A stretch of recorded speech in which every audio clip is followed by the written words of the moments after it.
Hi, this is James Gordon October Light here with a book review. I know October Terror is over, but I am still craving horror, so I'm going to read some more horror for this month of November.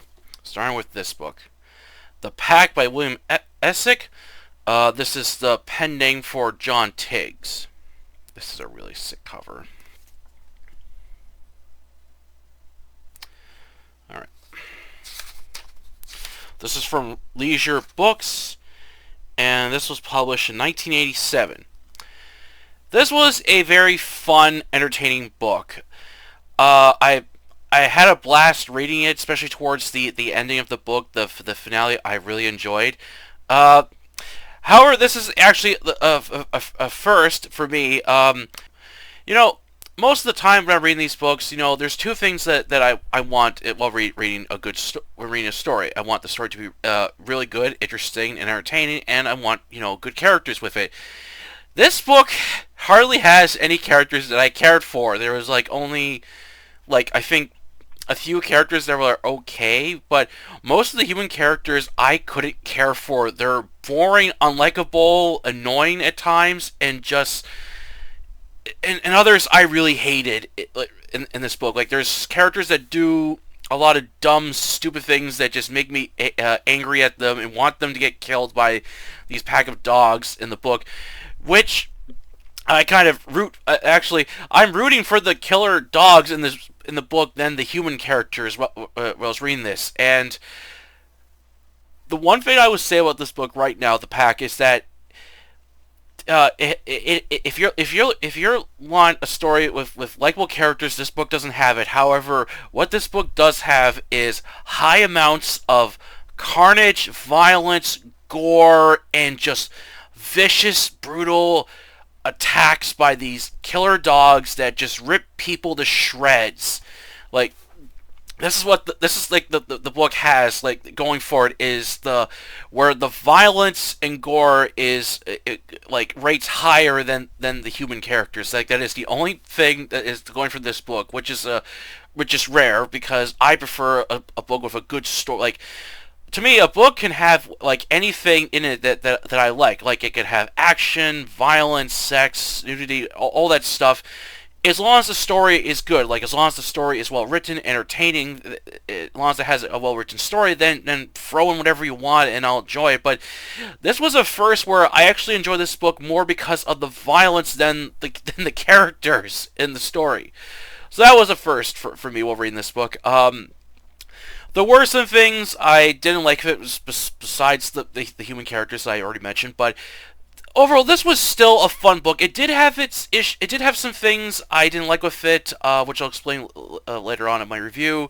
But overall, I actually enjoyed this book a lot. I was thinking, as I was reading this, I was like, okay, there's hardly any human characters I care for. Is this thing only gonna just go on with with just violence and basically and not have any likable characters? Because I was kind of on the fence with this book. I wasn't sure if I was going to love it or hate it, but after I was done reading it, I actually enjoyed it. This was a lot of fun. Despite, the flaws I said, I still enjoyed it, which I'll explain more in my review. But overall, this was a very fun, entertaining book.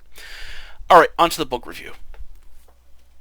Plot: Carl and Ted, getting bored sitting around at their junkyard, plan to head out to a local bar and try picking up some woman for sex. Before leaving, the two men go to close the gate on their junkyard, which they have a mixed breed of dogs they keep inside the junkyard to ensure nobody sneaks in or steals anything. Carl is concerned by how vicious the dogs look and fears they'll attack them if they get any closer. Ted explains by feeding the dogs little food and water, it keeps them on edge and alert. He states that if he overfeeds them, the dogs would become lazy and sleep a lot. Using a rope with a hook to close the gate and locking it up, the two men get into their Jeep Wrangler and drive off. Later on the night, the dogs are searching for rats to eat as they're starving. The female dog in the pack finds a rabbit and chases after it inside the junkyard. However, the rabbit escapes by going through a hole it dug in the ground.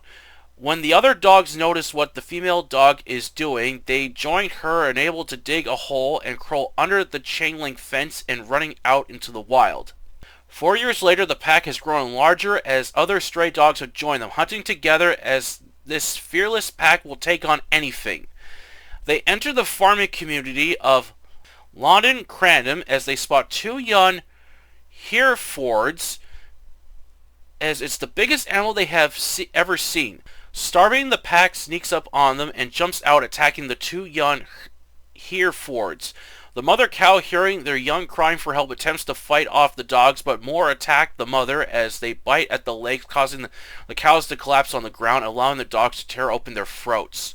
The pack rips the cows apart, eating the raw meat, and isn't long till crows and flies join in, feasting on the dead cattle. A few moments later, farmer Joe Epson pulls in on his tractor, about to hit inside when his colleague Trixie is acting nervous and refuses to go near the farm. Joe goes to examine his animals and first doesn't see anything wrong, but notices the cows aren't where they're supposed to be. Reaching the cow den, Joe is horrified to find the mutilated bodies with flies buzzing around. Joe is wondering if wild animals did this or people. Suddenly, the pack sneaks up on him and attacks. Joe tries running back to his house, but the dogs overpower him, biting at his legs. Then one reaches for his groin, causing him to howl in pain, allowing another dog to bite and tear his throat open. The pack rips his clothing off, then eats his raw flesh until there's hardly anything left on his body, then flee the area. Later on that day, the pack is traveling through a cornfield when they hear a tractor driving by.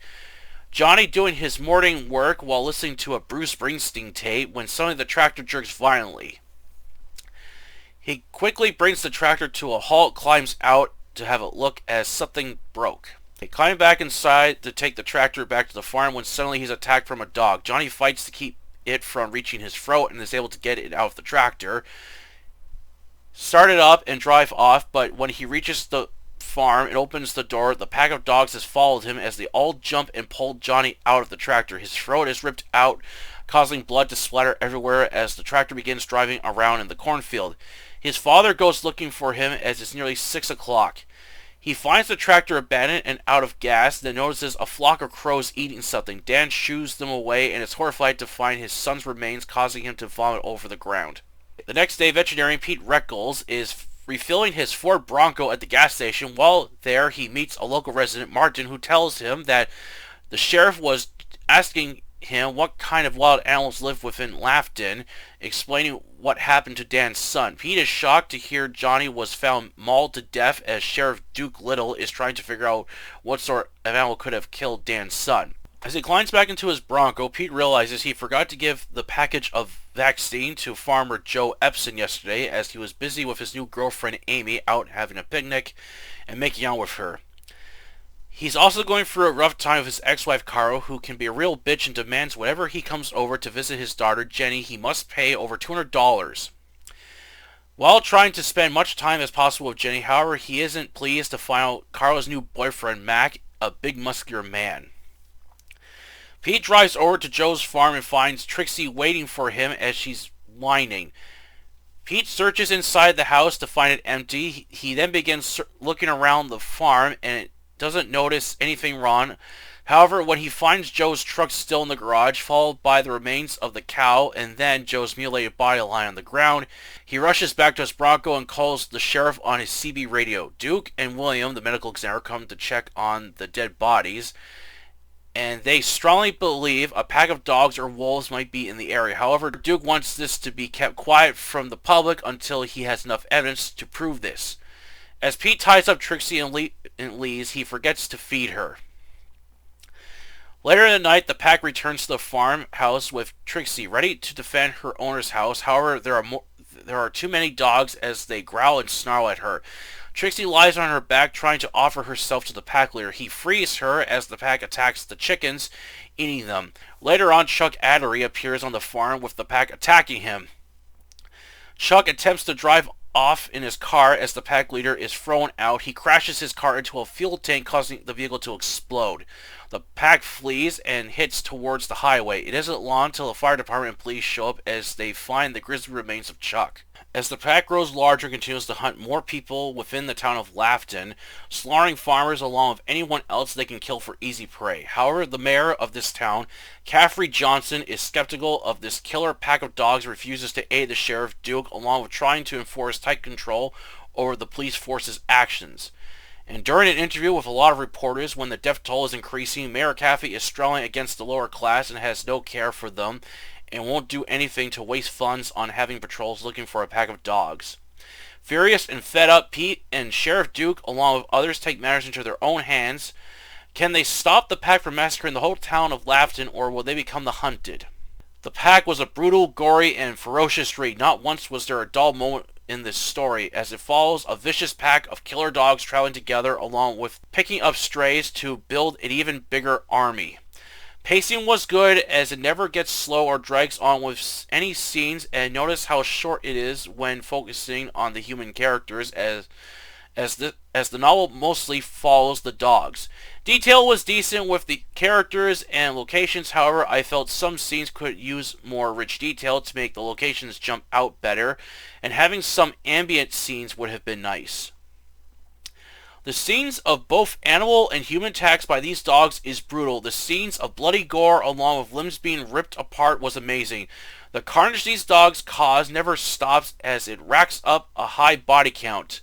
Also, reading parts of leader dog licking his chops made me chuckle a few times. I wish John gave the dogs names to make it easier to follow who was doing what. I also felt what made it interesting to hear what the dogs are thinking and saying to each other to give them more depth in character. As for the human characters, I hardly care for any of them. Most make some dumb choices which leads to the death of others or getting themselves killed by the dogs. Other characters acted like a bunch of selfish jerks, not caring for anyone but themselves, nor cared to help out. The main character, Pete Reckles, is one of the most dumbest characters I've ever read. He forgets to do things throughout the novel, which several characters ask him if he's checked on someone, or even a farmer's dog, and keeps putting it off as he'd rather spend time being with his girlfriend Amy. I found the main character very flat and boring most of the time, and the things he forgets and does made me want to punch him. Pete's ex-girlfriend Cara is a mean, cold-hearted bitch who only cares about herself, gets worked up by the slightest thing, hot-tempered, very controlling, and forces Pete to pay her every time he wants to visit his daughter Jenny. Cara would also cause a lot of melodrama throughout the novel. Mayor Coffey Johnson is another selfish character that has little care for his residents and even expressing dislike to the lower class, and even a hooker who was butchered by the pack, as they're wrecking the image of his town, causing shock and disgust with many of the characters. Sheriff Duke Little was a bit annoying at times, as he would start arguments over the dumbest thing, but wouldn't waste time to take action when needed, and later on is able to rescue a child towards the end of this novel. I was surprised by Cara's new boyfriend Mac turned out to be a nice and likable character. When he's first shown, I had envisioned him as being this big, mean, tough guy who would threaten Pete away from seeing his daughter again, but it's later revealed he's a nice and calm person, one of the few characters I ended up caring for. The finale was great, ending in a brutal fight with more blood and gore, but I wish this novel was longer and could have featured more scenes of the dogs attacking more people and even causing destruction. Still, I had a blast reading this novel. Overall, I highly recommend The Pack. If you want a novel with lots of carnage, gore, and scenes of people being ripped and torn apart by vicious dogs, then this novel is for you. However, you have to look past the human characters, as there's hardly any likable people within this story, so if you want good characters, The Pack doesn't have it, but what makes up for the bad human characters is the deadly pack and high levels of violence and gore. Alright, that's the review today. Hope you enjoy it. Yeah, I had a blast reading this book, as I said at the beginning of the video, I wasn't sure if I was going to like this book because there's no likable characters, and usually I want a story with good characters, but this was a first where I'm actually rooting for the killer animals in it, and I like them way better than the human characters, so I ended up liking this book a lot more than I thought I was going to, so I'm glad I enjoyed it. As I said early on, like, there's hardly any likable human characters in this story, and a lot of them make a lot of stupid and dumb decisions. For example, the beginning of the book, Ted and Carl basically not feeding the dogs well, just treating them badly, and then Ted insisting, "Oh, they can't get out. I made sure that the junkyard is basically is unescapable." Well, of course that's not true, because as soon as one of the dogs figures out how an animal got in, they just dig a hole and just basically easily escape the junkyard. And I was like, you two are idiots. Oh, to them it's more important just to get wasted at a bar and try and pick up some woman to have sex with than and then ensuring that the junkyard is properly secured. They're just two dumb characters. Yeah, so there's a lot of dumb characters in this story I do not like, which I'll get on later. But um, what I really enjoyed was when the book focuses on the dogs and it's like showing them where they're going, and basically their numbers are getting larger. However, I wish the author would give the dogs names to make it easier so I know who's who, because the author only describes like a few breeds of dogs, and that's it. And then he says this breed of dog did this, this breed of dog did that. I wish he gave them names and stuff. Would have been interesting, and I thought it would be also interesting if the author showed us what the dogs are thinking, and even have them interacting with the other dogs, kind of like Watership Down. Just the animals like talking, interacting with each other. Like, of course, the humans can't understand what they're saying, but just telling the story from the animals' point of view and having them interact with the other animals, so they can, so the reader can read what they're thinking and saying to each other. I thought that would make it interesting, but the author basically just, as I said, he doesn't give the dogs names. He just says what breed of dog it is, and it kind of got a little confusing of what dogs were in this pack, because he's very brief on that. I wish he went in more detail with that.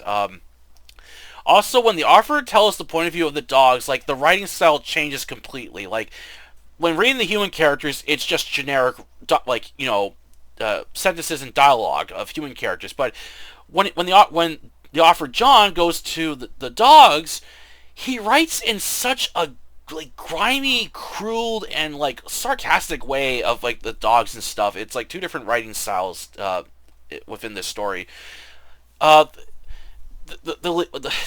made me chuckle a couple times where the leader dog is constantly licking his chops, his balls, and I found this funny a couple times, and when the book shows what one of the female dogs is doing, he doesn't say female dog or the breed. No, he just says the black and white bitch went over here, or the tan bitch did this. And I was like, this is so sarcastic and just grimy way of writing these dog characters. I found it amusing and just like a very kind of grimy way of writing describing what these dog characters are doing. So yeah, I really enjoyed the dogs a lot. They just whenever they attack, there is a couple animal death scenes, but mostly it's human death scenes. That's what I really enjoyed. And oh my goodness, when these dogs attack anyone they can find, they rip people to shreds. Like, the author goes to great detail with the gore, and I was really enjoying these scenes. Like, they're very fast and quick, but it's very detailed, which I really enjoy. Like, just reading scenes of people trying to outrun these dogs. They're getting bit in the leg, getting bit in the groin, and then their throats being torn out, and then the dogs just ripping their limbs apart. Like, holy shit, this is brutal. Especially later on in a couple other scenes where the dogs are attacking people and growing larger in numbers, and they're ripping people to shreds. It's so bloody and gory. I thought this is way more violent than the level of violence. Like, the only thing that comes close to this is Alexander's Piranha film. Like, that's the closest I could think of something where it's just so over the top violent. That's what it makes me think of when reading the Pack. As I've seen other killer animal films, and they are brutal, they are violent and have their gory moments. But this book here is very brutal with the violence. Like, it just the author doesn't hold anything back. As soon as the dogs attack someone, he describes in visual detail of people just being ripped apart by these dogs, and I really enjoyed that. Ultimately, this is what I really enjoyed with the book, is the violence. I really enjoyed the high level of violence and gore and stuff, which I really liked. Now, most of the time when I read a book, I like to read a good story. The violence, gore, sex, and nudity, and all that stuff. That's secondary stuff. So, if as long as the author writes a really well, as long as the author writes a good story, it doesn't have to be multi-layered or complex. Just a simple, good story that's fun to read, and then he can throw in he or she can throw whatever they want, and I'll enjoy it. This is a kind of odd because this is something I normally don't do, where I basically like it only because of the violence. I like to read it because of the story and stuff. However, however, in the pack, there is hardly any likable human characters in this story, and I really despised a lot of characters, especially the main character, Pete Reckles. I hated this character. He's like supposed to be a veterinarian, but the book hardly shows him actually doing his job. He just spends most of the time driving around in his Ford Bronco, visiting and chatting with people, and that's it. And he forgets to do the simplest things, which had me really annoyed. It's like in the beginning of the book, he's supposed to drop off a package of a vaccine for the farmer, Joe, but he decides, nah, I'd rather go back to Amy's place and have sex with her, and then I'll drop it off later tomorrow. Which he doesn't do until after he's like, after chatting with Martin at the gas station, he's like, oh, I gotta go drop that package off. Which he finally does, but the farmer is dead, of course, and then he discovers the mutilated cattle, and then Trixie left alone, and then after I read this, I really, literally wanted to punch the main character in the face so badly after this. Trixie, who hasn't been fed, who's been left outside, is starving, terrified. Sue's Pete finds her. What does he do? He covers the dog, ties her up to the front porch, and after Duke Little and the others come collect the mutilated bodies, they all leave the dog, and he doesn't feed her. I'm like, Pete, you idiot! And then later on, the pack shows up again. The farmer's supplied. If this pack of dogs kills Trixie, I'm going to get really mad, and I want them to kill the main character at this point. But it doesn't, of course, it doesn't go that route. The pack instead frees Trixie, and then she ends up joining the pack, and then isn't until later on where she's discovered that she's now part of the pack, and the main character feels terrible for leaving her, and I'm like, Pete, you absolute fucking moron. Throughout the book, both Amy and a couple other characters ask him, have you checked on Joe's dog? Have you checked on her? He's like, oh, I left her on the front porch. She's fine. I'll go and check and feed her. Which he never does. And I absolutely hated this main character to the point I wanted him dead. Oh, he forgets to do the simplest things, and he really makes some really dumb decisions in the book. I really hated this character. I really despised this main character a lot. And then we got the other characters, which I either really didn't like, and only a few that were okay.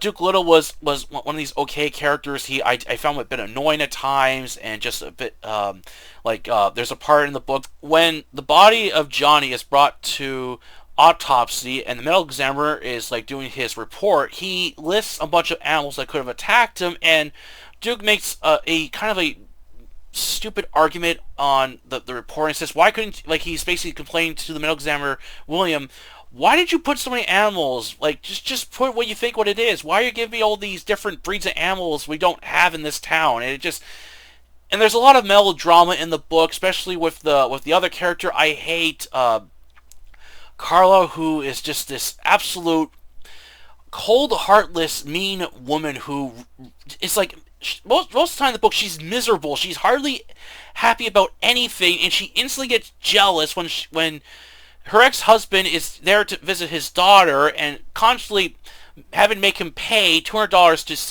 see his daughter every time he comes over. I was so thankful when she gets killed, and I was like, there you go, Pete, now you don't have to worry about paying your wife child support anymore, she's dead. But I just really despised this character, and I was even thinking at one point when it first introduced her new boyfriend, Mac, or as Jenny likes to call him, Uncle Mac. He doesn't like this guy, does not like this guy, and I was thinking to myself, okay, is there going to be a scene where these two meet, and Mac is going to be like this kind of like big, mean, tough guy that's going to try to intimidate Pete from seeing his daughter again in the book, and it's going to lead to an altercation between these two? That doesn't happen. It turns out Mac is actually this nice, likable, kind of laid-back, calm person who is trying to reason with Carla to, like, loosen up, stop being so hot-tempered all the time. So he was a character I was surprised by, that I was that I actually cared for. Like, he was like one of the characters I cared for that ends up getting killed later on in the story. But like I said, there's only a few characters that I actually cared for in this story or are okay. The rest I really did not care for at all. Like, there's no human characters. I didn't like it all. I have a feeling that that the author John Tigges did this deliberately, made unlikable human characters so that way the reader be more interested in the killer dogs, not the human characters. I felt he may have done that deliberately. I don't know, but I it would have been nice to have like a little more likable characters, just to, like, so the story at least has some interesting human characters. But as I said, there's hardly any human characters I care for the story. I was rooting for the killer dogs. I just wanted them to keep on going, causing more carnage and destruction, mayhem and stuff. That's why I was rooting these dogs. And of course, the other characters I really despise was the mayor. He's an absolute selfish jerk, and I was really hoping he would get it next, but unfortunately that doesn't happen.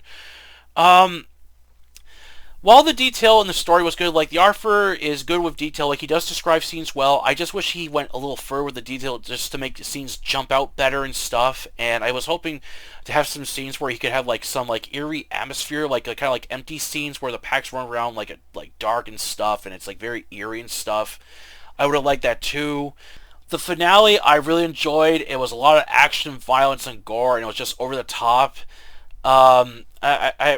I really enjoyed it. I was kind of hoping the main character, Pete Reckles, would get it in the end, but sadly he does not. But overall, I still enjoyed it and was surprised where the story ends with the two characters, Ted and Carl. I won't reveal what happens, but the ending made me face palm. It's like, oh my goodness, you two are even dumb as the main character was. So overall, I had a lot of fun with the pack. It was a good, fun 80s killer animal novel, as I love this stuff. Alright, that's the review today. I hope you all enjoyed it. And a quick little announcement. I am no longer running the Facebook group of October Library. I have since terminated it after being disappointed and not happy with Facebook, with them flagging my reviews and claiming it's spam. I just had enough of their bullshit and decided now I'm going to focus more on my YouTube channel and just post video reviews and stuff from now on. Until a better site comes along that lets people post book reviews and stuff, I'll consider that. I'll have to look into Goodreads because that's another place where people post book reviews and stuff. I might consider going there even. I'll have to look into that. And if I do, I'll definitely update that on the channel. Yeah, so my plan is I got some more horror books picked out for this month, so I'm going to try to read some more horror for this month, and then I got 2 book series that I'm going to be doing. I got to try to finish up the Cyberpunk 2 series. I want to finish that up, and then I also want to get started on the Hannibal series. So I'm going to try to get those done in a timely manner, and after I'm done one of the 2 book series, I will then move on to the next book series I got planned, the Jack Ryan series. This is going to be a big one, not big as the James Bond series, which was like 14 books. The Jack Ryan is like 10 books, along with the 2 John Clarke novels. So this is going to be a big series to tackle, as they're very thick books, but as I'm reading this series, I'll be reading other books alongside it, so always to keep the variety different on the channel. Alright, that's it for the video today. Hope you enjoyed it. Please like this video and subscribe to October Library, the YouTube channel where I post book reviews, book hauls, and other fiction-related content. Until then, I'll catch you later.